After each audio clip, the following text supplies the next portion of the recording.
이번에는요, 고유정 얘기 이어가 보겠습니다. 화면 봐주시죠. 어제 이 변호인과 관련된 얘기가 참 많이 인터넷상에 뉴스로 달아졌는데요. 이렇습니다. 고유정 측에서는요, 이 얘기를 하고 있답니다. 고유정은 일관되게 성폭행으로 인한 범행을 주장했다. 그런데 관련 수사 제대로 안 이뤄졌다. 이렇게 불만을 나타내고 있답니다. 그러자 검찰, 허위 변론 좌시하지 않고 있다. 반드시 책임을 묻는다. 이렇게 검찰은 나오고 있습니다. 이런 상황에서 변호인과 관련된 얘기가 있습니다. 다음 화면 봐주시죠. 판사 출신 A 변호사, 지금 사임, 복귀, 재사임. 어제 이제 또 다시 재사임한다. 이런 얘기가 나왔는데, 억울한 죄인을 후배 소개로 만나 차비 외에는 별 비용 없이 소식껏 도우려 했다. 뭐 이런 얘기가 있어요. 다음 화면입니다. 가족 중에 스트레스로 쓰러지는 분이 계셔서 소신을 완전히 꺾기로 했다. 그러니까 뭔가 돕기로 했는데 아무래도 좀 뭔가 압박을 받은 거죠. 그러니까 가족분들까지 굉장히 스트레스, 좀 피해를 보신 거예요. 그러니까 복귀하려고 했다는 얘기가 있었는데 다시 재사임한다. 그러니까 변호를 안 하겠다는 거죠. 여긴 변호사 A입니다. 관련 변호사가 또 있습니다. 한 분. 변호사 B입니다. 변호사 B. 보도된 바와 달리 안타까운 진실이 있다. 변호사로서 성실히 직무를 수행 나갈 것이다. 지금 고유정을 변호하고 있는데 고유정과 관련해서 뭔가 안타까운 진실이 있다는 거예요. 안타까운 진실. 그것이 뭘지 궁금하네요. 다음 화면입니다. 만일 업무 방해하는 어떤 불법적인 행위나 시도가 있다면 법률 대응할 수도 있다. 그러니까 변호사 B께서 뭔가 이제 압박을 느끼는데 이렇게 외부적인 어떤 뭐 이런 압박이 있을 경우는 좀 대응하겠다. 이런 입장도 좀 밝혔습니다. 지금 이런 상황이거든요. 지금 두 분 변호사 나오셨습니다. 먼저 변호부 변호사. 이 성폭행 부분 주장을 계속하고 있어요. 그 시도하려 했다. 예. 그래서 거기에 대해서 경찰이 제대로 수사를 해주지 않았다는 거거든요. 이거 어떻게 보세요? 이 부분은?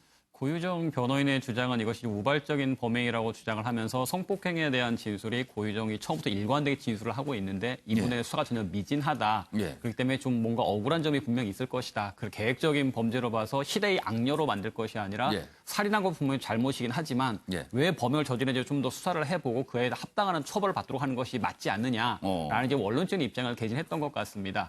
근데 이제 다만 좀 아쉬웠던 점은 그러면 만약에 정말 우발적인 범행으로 생각을 하고 성폭행과 관련해서 그런 일이 벌어졌다고 한다라면 그럼 이제 고유정 입장에서는 그 남성의 배우자의 시신을 어떻게 유기했는지 어디에 있는지 그 과정에서 좀 알 수도 있을 것이거든요. 그러니까 자신이 저항했으면서 남편에게 어떻게 상처가 있는 건 아닌지 아니면 그 시신의 시신의 여러 가지 상황을 통해 가지고 고유정의 그 진술을 입증할 수 있으면 여러 가지 증거를 대든가 좀 더 상황을 구체적으로 얘기를 해야 돼요. 근데 그것이 단순하게 성폭행이 있어서 우발적인 범행을 했다라는 막연한 진술밖에 없기 때문에 검찰에서도 더 이상 수사를 할 수가 없었던 거였겠죠. 그러니까 단순히 의뢰인이 난 이 부분이 억울하니까 이 부분을 강력히 해달라.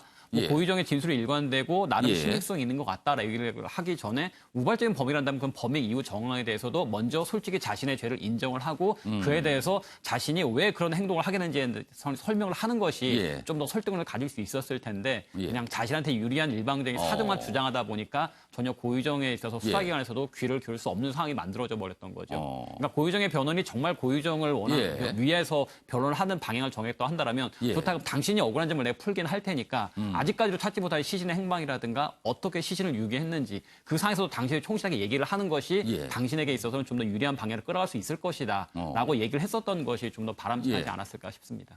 형태 변호사, 지금 제가 여기 화면 소개한 대목 중에서 안타까운 진실이 있다는 얘기가 있어요. 이게 무슨 얘기일까요? 그게 무엇일까요?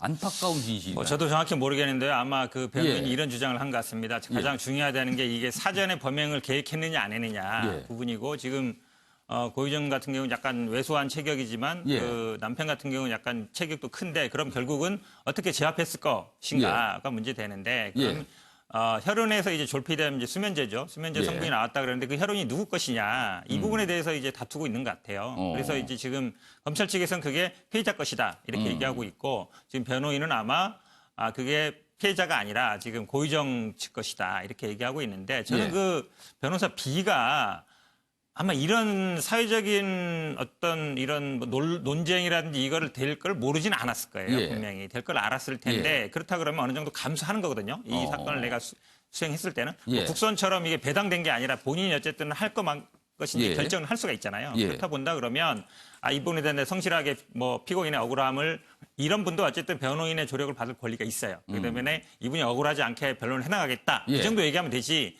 이렇게 뭐 내가 법적 대응을 하겠다. 명예훼손이라든지 뭐 모욕 이런 데서 법적 대응을 하겠다라고까지 얘기할 필요는 없는 거죠. 왜냐하면 이게 사실은 이제 법정 안에서 진실을 가리면 되는 거예요. 본인이 주장을 하고 필요한 뭐 증인을 대고 그 부분에 대해서 아마 이분이 사실은 왜냐하면 뭐 지금 시신이 없는 거기 때문에 증인이라든지 아니면 이런 뭐 증거를 신청했을 때 법원에서 안 받아줄 것 같지는 않아요. 왜냐하면 뭐 지금 확실한 어떤 가장 중요한 시신이 없는 범죄이기 때문에 그렇다 보니까 웬만하면 아마 증거를 다 받아줄 텐데 법정에서 대응을 하면 되는 거예요. 제가 보기에 굳이 일반 국민들을 상대로 해서 법적 대응을 하겠다 이렇게까지 나갈 필요는 없지 않나라고 봅니다. 알겠습니다. 여기 보면 아까 봤던 부분, 이 변호사 B가 얘기한 안타까운 진실 얘기한 부분인데 그 부분 다시 좀 잡아주시죠. 여기 있습니다. 보도된 바와 달리, 지금까지 알려진 거와 다르다는 거예요. 뭔가가 지금 이 주장은. 안타까운 진실이 있다. 그래서 변호사로서 직무를 수행할 것이다. 안타까운 진실. 지금 많은 분들이 생각하는 건요, 안타깝거나 이게 아닙니다. 진짜 진실을 알고 싶습니다. 진짜 진실. 왜 그러는지. 그리고 그날 무슨 일이 있었는지를 많은 분들이 알고 싶습니다. 진실입니다. 중요한 거.